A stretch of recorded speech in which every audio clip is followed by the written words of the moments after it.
Welcome to another edition of One More Light with me, Val Kleinhans. I have the lovely Rubie Blanchard here. She is a content creator who discusses mental health and living your life in color. I am obsessed with her use of color and constant positivity. Rubie, welcome. Thank you so much for being here. Yay, thank you, Val. I'm so excited to be here. This is just like, I'm pumped. So, I'm so glad that you're here. I wanted to ask what inspired you to post these positive notes and all your mental health related content to begin with? so for me, I've like always struggled with depression and anxiety, and I just Same. wanted others. Yeah, I relate to a lot of your stuff. I wanted others to feel like less alone, and I wanted people to understand that just because like they're going through a rough time, it's not going to be forever. It's like temporary because that's what I needed to hear when I was going through a rough time. So I don't know, just kind of wanted to be like a light and encouragement on the internet. Yeah. No, we do forget that. I for real forget that, especially when we're in that like depressive spiral and it just feels like nothing is going to improve and nothing you do is going to change anything and darkness is inevitable and it's just like like it's just you feel like there's nothing that can be done. But Yeah, it is only temporary. Next day something could totally change. You could get a bit of news that has you in a completely different mood. We yeah, forget that. yeah. And it's like, I don't know, for me, my depression is like a dark end on both sides of the tunnel. There's like no light. And so Mhm. having people like community, I feel like is really important. And that's kind of what I wanted to bring is just create a community, which I feel like you do a Ah, lot with your page too. So I try. I mean, but you're right. That speaks to the importance of peer contact and peer to peer support and just communication. There's a lot of the time we don't always have the resources that we need readily available in that moment. But it's pretty nice when you could just text a friend and say, "Skirt, I'm gonna need you," because this is real. It's nice when we can do that. So yeah, community is absolutely important, and I love that you grow that with your own page. I love that your Instagram bio says that you're here to help us normalize a normal life, because I think viewing everyday life online is so important in the sea of just content that we're constantly fed. What does a normal life look like to you though? Because everybody has their own definition of that. yeah, for me, it's kind of just like the unfiltered, like raw version, like kind of like what you see is what you get. Like, hopefully, who I Mm. am online is who I am offline too. That's who I try and be. And so I feel like I'm my most like genuine self, just talking to people. And I feel like, energies attract. So when you're positive and talking to somebody, then that same type of energy attracts. But I don't know, for me, it's just kind of like sharing the like mundane stuff to you, but it's like your small joys, like finding your rainbows and things that like make you happy and smile throughout the day. And I don't know. Yeah, I my one of my favorite like just weird little rabbit hole at 3 a.m. YouTube viewing sessions included the double rainbow guy, the guy who was Yes. so excited to see double rainbows, and I was like, but I get him because that is exciting. I love seeing other people's joy for things. Like, I think that's really Yeah. cool. What makes you joyful? What gets you excited? I love cows. Like any cows, I freak out. They're I cute. yeah.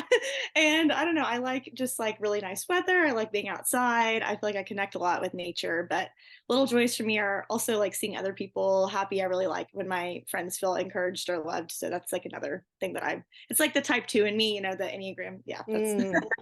Yes, I think I'm a type 2 as well. I took that one not recently, and like you want to help people so bad, but then it's like meh, you're doing that to your own like detriment. yes, Sometimes yeah. that's where we got to like take a step back and go, ooh, got to keep the anxiety and the depression in check, because it is easy for people like us to get burnt out when we're not taking care of ourselves. Yeah, it really is. And I feel like that's like what I've had to learn is that if I'm not, it's like the airplane model, if I'm not putting my own mask on first, then I can't help Mm, others. And so, yeah, yeah, very very true. I definitely can get, what is it, compassion fatigue, I guess, where you get burnt out of like helping other people. I definitely can feel that. But I think it's so important just to like Yes. take care of us. Yeah. Well, right. Like you could go on helping people for weeks and weeks and weeks on end, or putting just in general, putting things above yourself, like for weeks and weeks. And then all of a sudden, one day you're crying and you don't know why. And it's like, oh, that's because I've been ignoring myself. Yes. That's me. Like I have those moments. I mean, That's me too. I'm trying to like treat myself like a best friend. Like I feel like that's how I've been trying to go mm, about myself is like how would I want to be talked to as like a friend and what do I need and like even if that doesn't make sense to others, just like honoring my own body and needs has been kind of really freeing for me. Yeah, it makes total sense. Your use of color makes a lot of sense too, because for anybody that hasn't seen your page already, take one look at her page and you will just see rainbow. You will see tons of color, tons of bright, just a huge, bright, happy aesthetic, a very joyful aesthetic. And I asked my followers recently if they felt like color influenced their emotions, because I'm kind of feeling this lately. With spring, we're starting to break out, the different colors in our wardrobes and things like that. And I just noticed that I feel a little bit better when I have a little bit of color on. It makes me feel a little bit happier. And, a lot of them said that they felt like they agreed that sometimes color does influence their mood. What are your thoughts on color in general? You obviously love it. Yes, I do. So I love rainbows and anything bright.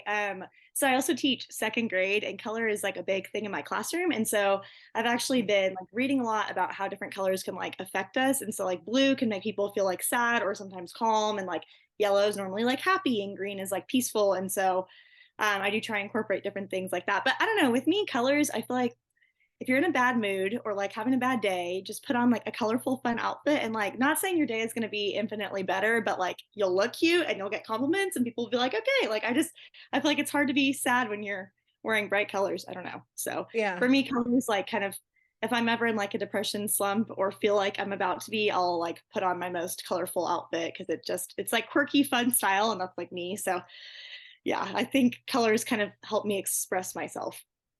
It can send a note to the world like, back off, I'm not really into it today. Like, or it can tell the world, all right, I'm open to whatever's coming my way. Here we go. Or like red, I'm feeling like powerful. That's what I get when I think red, for an example. Like, throw on a red blazer, it's like, watch out, we're Yeah, here. don't mess with me. Yeah. Watch out, we're here. We didn't come to play. Do you remember the moment that you realized, wow, color really has a big impact on me and my moods? Yeah, it was actually I feel like within the last, I mean, I've always been like a very colorful person, but I feel like over the last like year or so, I remember I was getting my nails done and I saw Mm. these girls and they were like killing it. Like they had like the slick back buns and they were wearing like the white crop and like the high rise jean. Like they looked so freaking cute, but it was like all neutrals and I was like, "Huh, I've had that exact outfit in my Amazon cart for months and like I'm never going to purchase it because I'm like the colorful one." Like I'm like Mm. that's yeah, it just wasn't me. So I don't know. I know some people are like all for the neutrals. Like you have like a grunge neutral style, and I love it. Like yours is like so fun. And for me, I'm like the exact opposite. I like have like zero black in my closet, and it's like all the weird colors. Well, no, but see, mine is kind of changing too, because I will fully own that I had the Kim Kardashian long dark hair, pin straight with neutrals aesthetic going on, because I was I like, love your style though. Your style's fun. Like I love your well, style. thank you, but it took, if I felt, just me personally, I felt like I was kind of handcuffed to that and like stuck to that once I started to put that aesthetic out there, for lack of a better term. And I was like, walking around, like literally, like I'm just walking around my city, walking around downtown, looking at what's going on in my own apartment and what the wall color is or whatever. And I'm like, neutrals aren't real though. Like they are, but they're not. You know what I mean? Like I just had this realization that I was like, huh, no wonder I'm feeling kind of like just bland with this. Like it's nice, it's cohesive, and it's calming.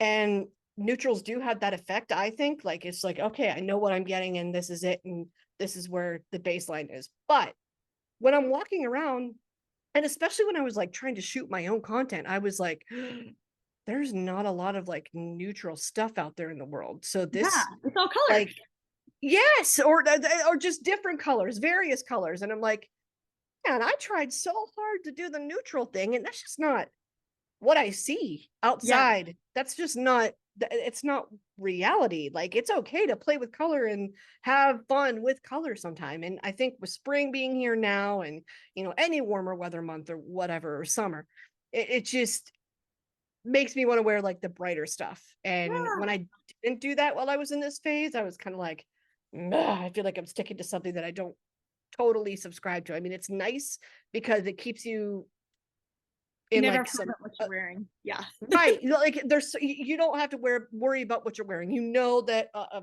palette of neutrals is going to be fine for any occasion. You don't have to think about it. Yeah. color, you kind of have to think about it. So it helped my anxiety, but it definitely like made me realize that it also wasn't reality. The world is not neutral. Yeah. It's just not. There's a lot going on. And so I think once I hit that realization, I was like, okay, I'm going to give myself permission to play with this a little bit more and see where this is going. You did just share that you're a teacher too, and I love that because I have tons of teachers in my family. Is there anything that you do in the classroom to encourage your kids to open up about their own mental health, or is that even discussed in your classroom? Yeah, so I teach second grade and we do like daily affirmations that we say. And Oh, like, fun. yeah, one of the ones we say is like, H is for happy, I'm happy and healthy. And like the first day I introduced that, I was like, but you don't always have to be happy. I was like, you can feel your feelings. And I was like, this is a safe space for you to be mad or whatever, or upset or disappointed. And we like talk a lot about how anger in the classroom is like how your body's way of like communicating that there's like something not right, like that your body doesn't agree with something or that it's like a boundary that was crossed. And so we like work a lot on that and we do a lot of like Mhm. breathing and stuff like that. I had my class a few days ago like write notes themselves about why they were like proud of themselves. And one of Oh, my kids wrote, I'm feeling a little sad today, but I know that I can feel my feelings and that's okay. And it's okay for me to be sad because I'm still me. And I was like, yes, you don't need years of therapy like I do. oh, I was gonna say, where were you when I was in second grade? Good I know. Lord. Oh. I like growing up, I did not get that. Like I grew up, my mom Mm. was emotionally and physically abusive and it was like a whole thing. And so I didn't get that type of love growing up. And Mm. when I struggled with my mental health, I just had like that mean inner critic in my head, like telling me I wasn't good enough and like unlovable and all the, things. And I just wish that I'd had that when I was younger. So that's like kind of who I try and be. But I'm like, oh my gosh, 8 years old, and they like know that it's okay to feel their feelings. I'm like, these kids are unstoppable. Like, dang, if I had that full confidence when I was 8, like, okay. I know. I wish I had that when I was like 8 and 9 years old. Yeah. So when you realized that, you weren't supported in the way that you wanted to be supported or loved in the way that you wanted to be loved, what happened? Like, when did you realize, oh, I'm not getting it here, so I need to do this for me? What was that like? Honestly, not until like after college, because I think I grew up thinking everything was like normal. And then Mm. it wasn't until I like really struggled my freshman year with mental health. I was like suicidal at a point and been there a few times before. And so it wasn't until like that moment hit that I was like, okay, I like deserve to be here in this world and like the world is better with me in it. And that's like something I try and tell people a lot is like the world is so much better with you in it because it's true. And I think once I learned that statement, then I was able to kind of start healing. But my intensive healing, I guess, started, I think it was like a year and a half ago with my current therapist when I'd seen like so many therapists over the years, but it wasn't until I finally was like, okay, I'm like ready to do this for me and like ready to open things up that, yeah. So I would say a year and a half ago. Yeah. Well, so many of us struggle that that have anything going on with their mental health. So many of us struggle with taking that first step. What was the kick in the butt, so to speak, that said, "Oh, I need to do this now"? And what was the initiative? What was the story So around I that? switched jobs. I taught first grade in Norman, where I live, and then I switched to teaching second grade in OKC. And I realized then that my body had been in fight or flight for the last like 15 years. And I was like, I need Oh, to come out of it. And so that was kind of yeah. my like changing moment of like, you know what, like if I'm because my husband and I talk about growing our family and I'm like, I do not want to be the mom that I had growing up. So I need to like work on changing that. I really want to be like a cycle breaker. And so that was kind of like the changing moment for me is I was like, I'm not going to be able to like move forward with like who I want to be as a person and a teacher and a wife and mom and friend, all that unless I like heal my stuff or start healing it. I mean, it's a, lifelong journey, but starting I Yeah. think is definitely the hardest part, like you said. Yeah, well, it is. So taking a step back and just saying, "Ooh, I don't like what's going on here, and I need to think about whatever it is I can do to change things and make a little turn on this path instead." So it was about taking that pause and really assessing what was going on, it sounds like. Yeah, I always like my therapist was talking to me about it. It was probably a few months ago, and she was like, you're always like one decision away from a different life, like a completely different life. And it's so Isn't that true. creepy? It Yes, it's is. like one thing can ripple effect of everything. I mean, it's just nuts. But I don't know. I feel like people like it is hard work. Like healing is probably one of the hardest things that I've put myself through to like re-trigger that every week and like to work through that and to like admit when like, oh yeah, like I'm the problem. Like sometimes, like sometimes it's not me, but sometimes it is me. And I don't know, I think, yeah, healing is tough work, but we're doing it, we're doing I good know. things. Taylor Swift was right. Hi, it's me. Hey, sometimes I'm the problem. It's me. But like, so we were all waiting for her to write that. I love it. Yeah. But you make a good point, like, because not every situation is, cut and dry either. Like sometimes there is more involved with getting somebody to take that first step when it comes to finding treatment or, and treatment is definitely not a one size fits all answer either. I always ask myself, like, if I had stayed working in the radio industry, would I have been miserable the rest of my life? I wonder that. And sometimes I think the answer to that is yes. And it was Yeah. ultimately a good thing that I chose to leave it. But, Val 5 years ago probably would have said, I'm going to tough it out because this is what I want to do. And it's like, no, like you're already at the point where you're crying when you're putting your shoes on because you're going to work and dealing with a boss that you can't stand. I mean, I Yeah. can't imagine like trying to do this as a teacher because I've heard horror stories of like superintendents and principals just not being supportive or Yeah. parents doing the most. How, as a teacher, how do you protect your mental health, because it's not an easy job? Yeah. Well, that's honestly what you talked about, like with your self crying to like work every day. That was how I was at my old school. And I just was like, Oh. I can't do this anymore. I mean, I think it takes a special person to be at the school I was at. It was a very like high trauma, high, like low income Mm. school. And for a while, that was where my heart was. But it was just one of those things where I just felt like I was like draining myself to pour into others. And so for me, taking care of my mental health as a teacher looks like I leave right at contract hours most days. Yes. I try not to work on the weekends. I'm like very planned ahead. And so I really do have like that time is my time. And if there's ever like a angry parent email, I have like a 24-hour policy. So like I will get back to them, but like I don't respond right away because usually I need to like calm myself and be like, okay, I actually don't want to send this like petty email or like I don't want to come off this way. So You try and do this yeah, job. You I'm come like, in here and seriously, do your kid this. is a moron. No. Your your child is the one doing the most. Please keep them in check. Thank you. Send. Like I as also much. like Yeah. Oh, go ahead. I was just saying, for me, like the first, this is my 5th year teaching, and the first 3 years Mm. of my teaching, I would feel so bad taking a day off, and like I still do because it like usually falls on my team or whatever. But now I'm like, like today I had bad endometriosis pain, and I'm like, I'm taking off, like whatever. Mm.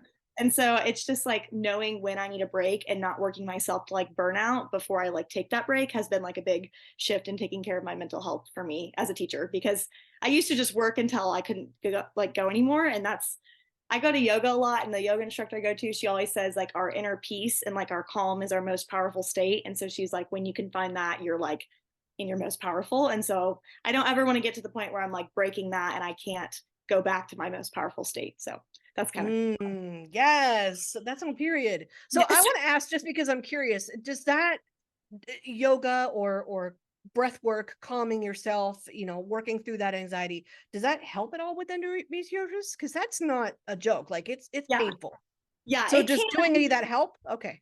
It can. It also has made it worse sometimes. It kind of just Mm. depends. But today I haven't really moved like at all. But usually I do try and do like, gentle stretches. The breath work I think definitely helps. Like today I was feeling really overwhelmed with everything. And so I sat and meditated, and that was like very helpful for me. And I don't know, meditating used to be very scary for me because it was like sitting with my thoughts. But now it's like I can like feel my inner peace. So Yeah. Is that your favorite way to take care of yourself? Meditation? yeah, probably that and yoga. And I also like Mhm. creating, like just like drawing or like anything Yeah. with art. I love anything with like my hands and painting, all that. So those are probably my top few things. Yeah, that's 1,000% why I do any of what I do online. I'm like, I need to make graphics and I need to like create things and make weird noises and say hello to people that kind of have the same interests as I Yes. do, because we don't always find them. That's the benefit of social media, I think, is, unfortunately, I'm 850 miles away from my immediate family and my like closest friends, like your bridesmaids in your wedding. You know what I mean? Like Yes. I'm 850 miles away from them. So when I'm not there, it is nice to know that I can just go on my phone and be like, all right, there's a little community we got going on Yes. here, and they have similar interests, or we laugh about the same types of things. Do you feel like you've built the community that you want on your own page? I definitely think so, especially around like mental health stuff, because so many people have like told me that they've started therapy because of like what I've shared about it, or that they're like open with their mental health. Because my like biggest thing is like uncomfortable conversations save lives, and that's like saved my life multiple times. And so I feel like giving that space on my page where people like can have uncomfortable conversations and talk about hard things, and it's not like putting things in shame. I don't know. I love Instagram and social media and all of that, because I feel like I have, of course, friends in real life, but it's just so nice to know that people like do have your back. Like random people on the Yeah. internet are just like cheering for you and want you to succeed. I'm like, that's pretty freaking cool. It is, and it's like, where did y'all come from? I'm Yeah. like, can I move you here, please, so that we could just like have our own little posse and just do Yeah. our thing? Like, I would freaking love to do that. I don't know if you could do that with tons of followers, but like, I would love it. I don't know, even a percentage of the followers that we get, I would be happy with. I would too. It's cool because I've met like some of the people in OKC, like one of my really good friends, Mimi. I like met her on Instagram and we like hang out all the time and talk a lot. And she was like a follower, like friend follower type thing. So I feel like that's one thing that I love about at least our pages, is that I feel like we do have like those genuine friendships with people where it's not just like when I see your username or whatever, I'm like, oh, it's Val or whatever, you know, I like recognize like the person with it. And it's not just like I'm talking to a stranger, but it's like I'm talking to like someone that I care about. So Oh, well, that's the yeah. goal. That's always that's the goal. I think that should be the goal for like any creator, because we do see tons of the opposite, like I was saying earlier, and that sea of content that we're just fed every single day. It's like, no, we need a break. We need a little bit more of the everyday stuff Yeah. that you were talking about earlier, because it gets to be the most. The uncomfortable conversations do help. What was one of the last uncomfortable conversations that you had, whether it was online or in life? Well, probably like the biggest one I can think of is when my friends convinced me to go to therapy when I was really struggling my freshman year. I had Mm, that really cared about me, and they asked me like if I had a plan to end my life, and I was like yes, and it was like the probably the worst conversation I've ever had, but it saved my life. And I had a no. similar conversation with my therapist. It was like a month or two ago when I was really struggling with my endometriosis, and I told her I was like, I'm really having a hard time right now. Like I just don't see like value in myself, and like by opening that up and being honest, she was like, okay, here's how we can like move forward with that. So I feel like I like true healing and growth happens when you're open and honest and vulnerable. And it sucks because it's like I hate like I don't know, I just am worried about judgment and all that. But when you're around people that care about you, then there's not going to be any judgment. They just want the best for you. So Yeah, you're talking about one of the things that we do in mental health crisis. Ask the question, like, "Oh my God, I can't." I mean, that saved mine too. When I went through my suicidal ideation, I had somebody ask me, are you serious about this? Like, what's up?" And I'm like, "Oh, I can't fake an answer to that." Like, yeah, there is only a yes or no to, are you feeling suicidal? yeah, There's no in between. You either are or you or you're aren't. not. And I think, Exactly. Yeah. right. And it cuts a lot of the BS out. So kudos to whoever was around you at that time that was Yeah. smart enough That's what to my therapist said too. ask She's that. like, how did you have like, because we were 18 at the time. I mean, I'm 27 now, but she's like, how did you have friends that knew that? And I was like, I don't know. They were psychology majors. So maybe they, maybe Oh, well, something maybe that was it, but no, for real, like that is important. I would, anybody listening, I would encourage that. Like, if you hear one of your loved ones, your family member, whoever, if they're struggling, just freaking ask the question, yeah. because Because I feel it like does. people think it's going to like put the idea in their head and it doesn't. Like if the idea is already there, No, it's there. If it's not, it's not. It's not going to like put an idea in their head. So yeah, there's either a yes or a no to it. What do you think was the most rewarding part about having these mental health conversations online, or in life? probably just seeing like healing and growth from either friends that are talking to me about what they're struggling, or like my own seeing myself handle situations better now than how like my past self would have, instead of like spiraling Mm, and being like, oh, I'm not good enough or I don't matter, whatever. Now I can take a step back and be like, whoa, okay, like what is like the root of this? Like what is my actual feeling? And kind of, I don't know, I feel like it's helped me realize more about myself, and like having those conversations with people like online, I feel like it helps them get the help that they need, because there's like no shame in asking for help. We all need other people. So yeah, we do, and it's such a relief when you hit one of those moments where you're like, "Man, 5 years ago, I wouldn't have done." this. I Yeah. would have reacted much more poorly to Yeah. something similar. Like if for me, it's sometimes it's an email. Like if you get a weird email at work and I open that up and I'm like, they totally meant this and they actually hate me and this is so, and you just like internalize it and take it so personally. And it's like, man, that sentence had a period on the end of it. That you don't know what in the world that meant. Yeah. Like, or if somebody's being snippy and they put like that condescending smiley face at the end of a sentence, I want to like Uh-huh. reach through the screen and strangle that person. I'm like, can we not do that, please? Like, because you're being passive aggressive and you're playing with me. However, I would get a lot more angry about that then. I Yeah. probably would have maybe even confronted that person and said, is this what you like Yeah. what you doing? Now I might give me 15 minutes. Yes. Just give me 15 minutes and then I'll hit them back with whatever it is they're actually asking about. That Look for pause the is like so important. yeah. Like I feel like, I don't know, we're in such a like reactive society where it's like quick answer and you have to do it quickly and it like urgency. And like that's like something that my therapist and I've talked about is like trauma creates urgency. And like when you slow Mhm. down, it like breaks that pattern because it's like when you're in fight or flight, you're just like thriving on urgency and like everything has to be done now, but like pausing and taking a step back, that's like so important. So I know that's it is. I'm so bad now though, because now I'll look at people who want an immediate response and I'll be like, what's wrong with you? And then that will set me off. And I'm I'm like, like, where are your ah, boundaries? yeah, where the sir? Several seats, please. Like you sent an you sent an email Friday at 4:30 p.m. It is Monday at 8. No. Yep. I'm like, I've been on the clock for apparently or exactly 30 minutes. So goodbye. I know. It's like now that's starting to irritate me, but I just one more thing to work on. One more thing to work on. So what is next for you? What are you looking forward to with your community, what you're creating? I don't know. I feel like I have grown a lot with being open and honest. And so I feel like probably just sharing more of that and growing in that. I feel like I started opening up about like things in my past and like childhood trauma, and that's like kind of been interesting to walk through. So I might be sharing more of that, definitely creating all the fun, colorful things. It's about to be Yeah. summer for me, so I won't have anything to do. So I'm like, woohoo, I can do all the fun things. So Oh, yes. I that's one of the best parts about summer too, is there's some more fun going on. Like I living in Minnesota, like I'm in Minnesota. So for the past like almost 6 months, we've done nothing but just stay winter. inside. It's winter. Like this week was probably the first week we've been consistently in like the 60s and 70s Oh my since god, like I early cannot. October. Yeah, yeah. I know. You're like, I cannot. Like, how dare you? Like, first off, how dare you? But I'm like, that's just rude. Like, I'm like, come on, weather.